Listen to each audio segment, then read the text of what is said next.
Hello दोस्तों, स्वागत है आपके अपने यूट्यूब चैनल मैथ्स बाई सेतु कुमार में। आज के इस वीडियो में हम लोग पढ़ने वाले हैं क्लास 10th 12th का जो चैप्टर नंबर 5 है हिंदी, जिसका नाम है रोज। कौन सा चैप्टर? हमारा रोज चैप्टर है। इसका हम लोग सब्जेक्टिव क्वेश्चन करने वाले हैं।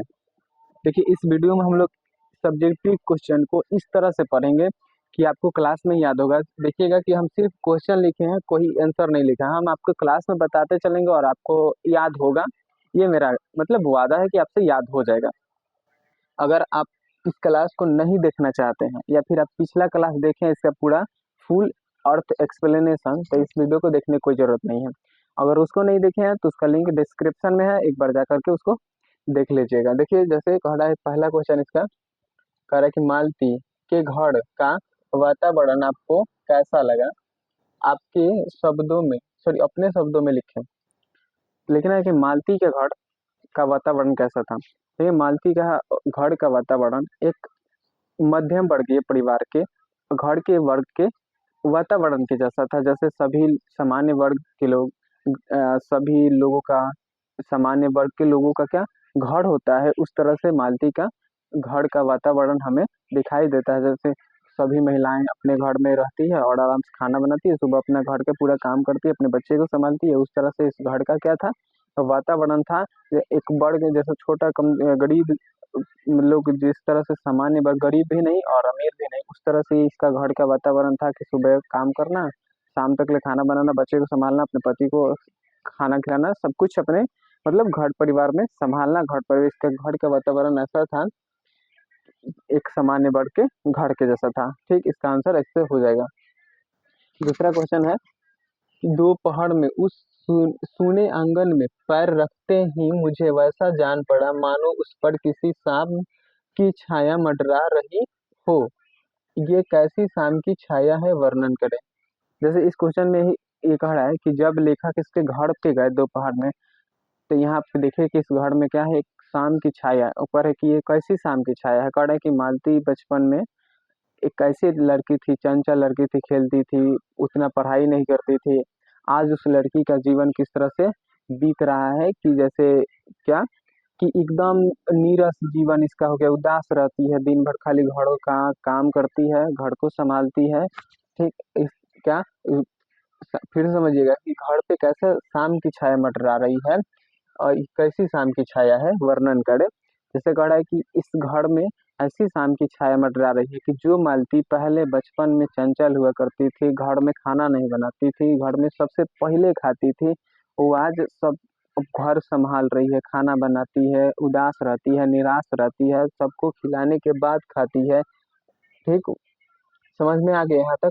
यही इस घर पे शाम की छाया मंडरा रही है। एकदम क्लियर है कि यही शाम की छाया मंडरा रही है इस पर। अब कह रहा है कि 3 नंबर क्वेश्चन है, कह रहा है कि लेखक और मालती के संबंधों का परिचय पाठ के आधार पर दे। यहाँ पर सीधे से क्वेश्चन पूछा गया है कि मालती और लेखक के बीच में क्या संबंध है।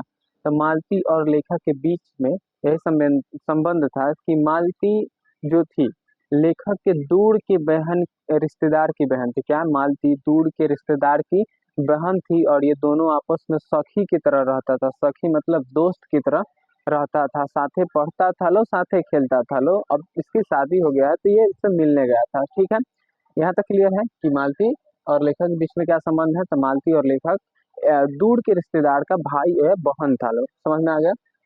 चौथा नंबर क्वेश्चन कह रहा है कि मालती के पति महेश्वर की कैसी छवि आपके मन में बनती है, कहानी में महेश्वर की उपस्थिति क्या अर्थ बताती है, अपने विचार दें। जैसे कह रहा है कि यहाँ पे है ना कि मालती के पति का छवि आपके मन में क्या बनता है। तो मालती के पति महेश्वर का छवि हमारे मन में यही बनता है कि जिस तरह से सभी पुरुष अपने घर परिवार, अपने बच्चे, अपनी पत्नी को संभालने के लिए काम करते हैं, घर को चलाने के लिए काम करते हैं, उसी तरह महेश्वर भी अपने घर को चलाने के लिए, अपने परिवार को संभालने के लिए काम करता है। और एक छोटा सा और एक डॉक्टर है जो अपने घर को चलाने के लिए वो डॉक्टरी करता है और गैंग्रीन नामक बीमारी का वो इलाज करता है। और उसका क्या है, उपस्थिति का अर्थ क्या है, वो सुबह में आता है, सॉरी सुबह 7 बजे हॉस्पिटल चला जाता है, फिर दोपहर को खाना खाने आता है और शाम को फिर घर आता है, सो जाता है। उसका उपस्थिति का अर्थ यही है कि सिर्फ घर में वो इसलिए आता है ताकि रात गुजार सके और खाना खा सके। उपस्थिति का अर्थ यही है कि वो अपने घर को संभालता है, वो नहीं रहा तो घर नहीं संभलता उसका। किसका? मालती का। यहाँ तक क्लियर है आपको? कोई दिक्कत नहीं है। फिर यहाँ से 5वां नंबर क्वेश्चन कह रहा है कि गैंग्रीन क्या है।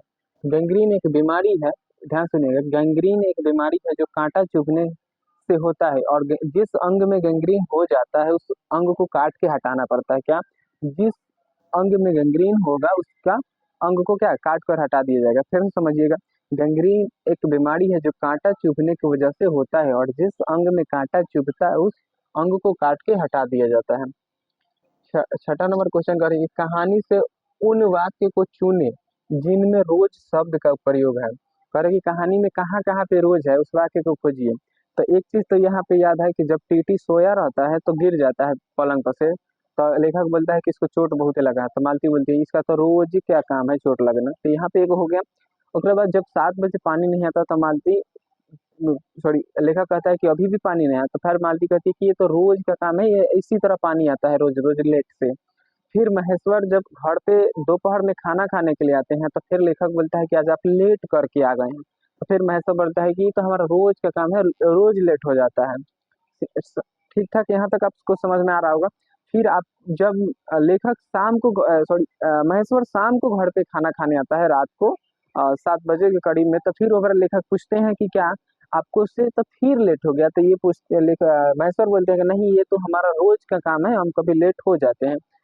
तो देखिए यहाँ तक कि इस चैप्टर में क्या है कि जहां जहां पे रोज शब्द का, जिस जिस लाइन में रोज शब्द का उपयोग हुआ है उस वाक्य को क्या करना है, खोज के लिखना है। तो यहाँ पे 2-3 लाइन हमने आपको यहाँ से था 2-3 लाइन हमने आपको बता दिया है। ठीक है, उम्मीद है कि ये जो 6 क्वेश्चन हमने बताया है सभी आपको समझ में आए होंगे। अब 7वां नंबर क्वेश्चन कह रहा है कि आ से स्पष्ट करें। आ से स्पष्ट करें आपको कहेगा, चाहे अभिप्राय स्पष्ट करें या फिर इसका अर्थ स्पष्ट करे, सभी में एक चीज लिखना है, प्रस्तुत पंक्ति। क्या? ध्यान सुनिएगा, प्रस्तुत पंक्ति। चलिए एक बार क्वेश्चन पढ़ते हैं हम लोग। आज से स्पष्ट करने का मतलब, मुझे ऐसा लग रहा था कि इस घर पर जो छाया घिरी हुई है वह अज्ञात होकर भी मानो मुझे वश में कर रही है। मैं भी वैसा नीरस निर्जीव सा हो रहा हूँ जैसे, हाँ, जैसे घर या मालती।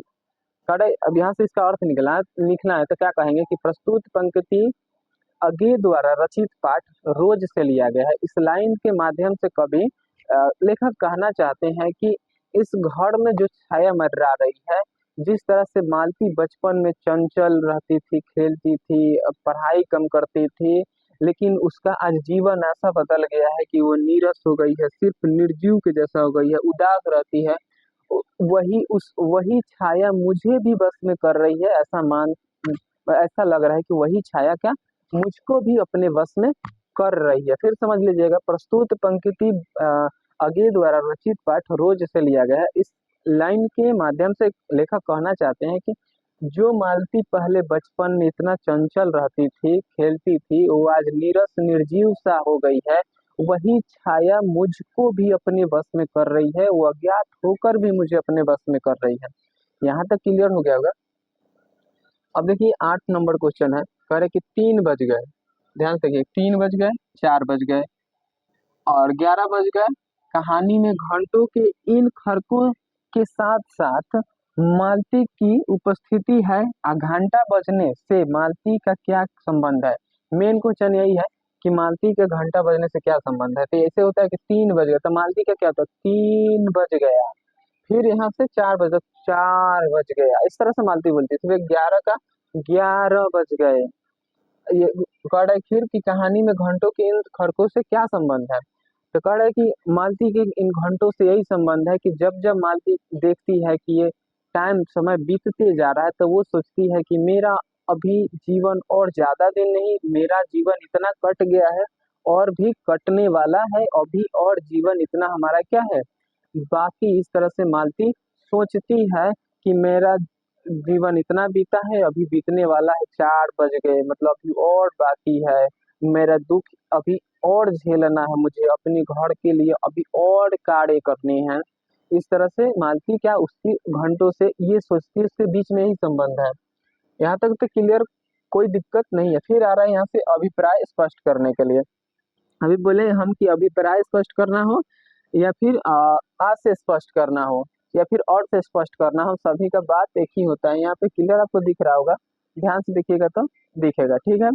जैसे देखिएगा, कह रहे इसमें दो क्वेश्चन है, जैसे क नंबर है और ख नंबर है, तो अभी लिखा नहीं गया, पहले इतना समझेंगे तो वो लिखा जाएगा।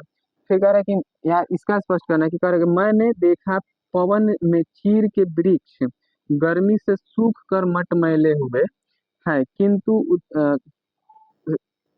मटमैले हुए चीड़ के वृक्ष धीरे धीरे गा रहे हो कोई राग जो कोमल है किंतु करुण नहीं, अशांतिमय किंतु उद्गम नहीं है। इसका मतलब क्या है, लिखेंगे प्रस्तुत पंक्ति अज्ञे द्वारा रचित पाठ रोज से लिया गया है। इस पंक्ति के माध्यम से लेखक कहना चाहते हैं कि, या फिर इस पंक्ति में लेखक कहते हैं कि मैंने देखा कि आसमान में चीड़ के वृक्ष गर्मी से सूख गए हैं और उसके पत्ते मटमैले मतलब मैल हो गए हैं, मैला हो गया है। और ये दोनों, ये आपस में कुछ राग गा रहे हैं। ये राग ऐसा नहीं है कि सभी लोग सुन पा रहे हैं, क्या ये राग ऐसा नहीं है कि सभी लोग सुन रहे हैं, और ये सुनाना भी नहीं चाहते। कौन? चीड़ के वृक्ष अपने राग सुनाना भी नहीं चाहते। ऐसा राग है कि लोग सुन भी नहीं रहे हैं और ये राग को लोगों को सुनाना भी नहीं चाहते हैं। इसका मतलब यही हुआ। उम्मीद है कि आपको 9 क्वेश्चन समझ में आएंगे। बस थोड़ा सा 9 में एक ख क्वेश्चन है, 10 है, 11 क्वेश्चन हम उसको भी लिखते हैं, फिर इसको कंप्लीट करते हैं, ठीक है। अब यहाँ से स्टार्ट हो रहा है आपका कौन सा, तो ख नंबर। जो क हम यहाँ पे कर लिए थे, ख यहाँ से होगा कि इस समय मैं यही सोच रहा था कि वही उद्रित और चंचल मालती आज कितनी सीधी हो गई है, कितनी शांत और एक अखबार के टुकड़े को तरसती है। यह क्या है?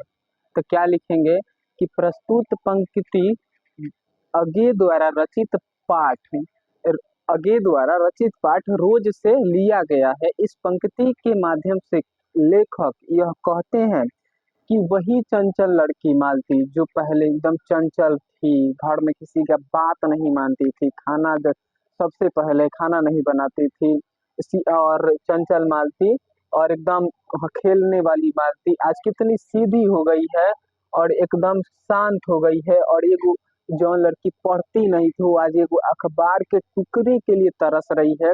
ये कैसा है, मतलब इस घर पे कैसी शाम की छाया मंडरा रही है, यही इस लाइन का मतलब है। और इसे अब हम लोग ऐसे ही लिखेंगे, शुरुआत में क्या लिखेंगे, प्रस्तुत पंक्ति, प्रस्तुत पंक्ति, ठीक। जो लेखक का नाम होगा उसका लिखेंगे और चैप्टर का नाम लिख देंगे, से लिया गया है। एकदम क्लियर है, इस तरह से हम लोग लिखते हैं। बात तो क्लियर हो गया। उसके बाद 10वां नंबर क्वेश्चन है, कह रहा है कि कहानी के आधार पर मालती के चरित्र के बारे में अपने शब्दों में लिखिए। सीधे से क्वेश्चन कह रहा है कि मालती के चरित्र के बारे में लिखिए। आप कभी सुनेंगे ना कि एक तो चरित्र खराब बात है, तो उसी तरह इसके चरित्र के बारे में लिखना है कि मालती बचपन में एक चंचल और उद्धृत लड़की, खेलने वाली और ना पढ़ने वाली लड़की थी, और जब उसका शादी हो गया तो एक साधारण महिला की तरह उसका जीवन निरंतर चलने लगा।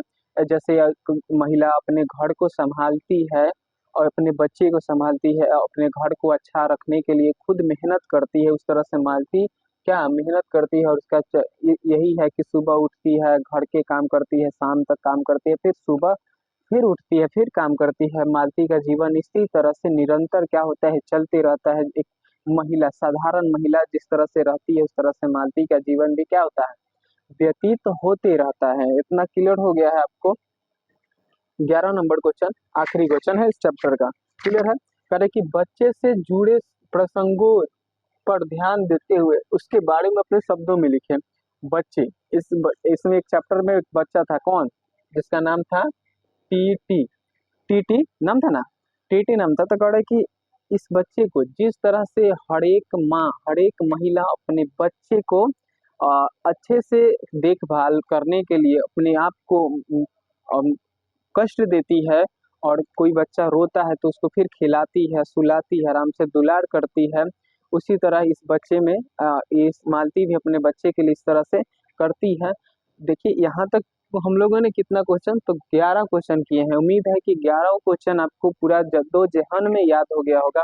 अगर नहीं याद हुआ है तो कमेंट बॉक्स आपके लिए खुला है, आप कुछ भी बोल सकते हैं। और नहीं याद हो गया होगा तो कमेंट बॉक्स में एक प्यारा सा कमेंट कर दीजिएगा। मिलते हैं अगले वीडियो में, तब तक के लिए और धन्यवाद। इस चैनल पर नया है तो चैनल को सब्सक्राइब जरूर कर लीजिएगा।